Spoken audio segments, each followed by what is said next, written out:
living in isolation, a bubble, where everything is controlled and programmed for thoughts and ideas and everything like that isn't a way to live. And I know because I did it many years in my religious lifestyle. And we talk about this in our latest short episode on Danny Can, where we're talking about building bridges and not blowing them up.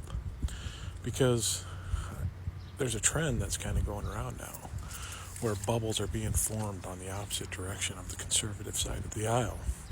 Because the conservatives definitely have their own bubbles, they have their own cultish mindset.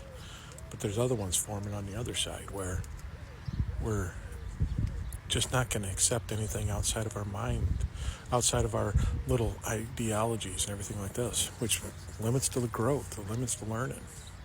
I understood this in deconstructing that limiting beliefs and limiting ideas doesn't promote growth at all.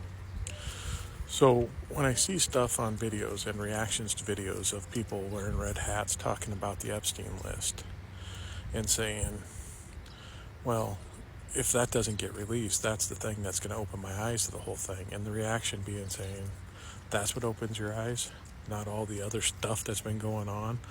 This is what's going to show you that he's a liar, a fraud, corrupt to the core, and everyone that follows him and he appoints is corrupt. Which I get the sentiment completely. But, again, we're on the outside of the cult looking in. And we see all the evidences. The people inside don't. And we simply can't control what's going to remove the scales and open people's eyes and expose the truth for what it is to them. So if this is it, this is it. We should be happy that they're seeing it and leaving the cult and lessening the support for such a movement. But instead, these bubbles formed on the other side. And now we have to attack. This is my enemy. I have to go after it. And it's no way to live. I know when I deconstructed from faith, I remember how that was going to be and told how it was going to be on the outside, and it somewhat fell true. It was lonely and isolated. There was no one out there for me or my family to bond with because our whole community was in the church. But people reached across and built bridges. People that we found and learned to just be part of their community extended that bridge and accepted us in. They didn't question on why we left or how we left. We explained it over time, yes, in natural due course.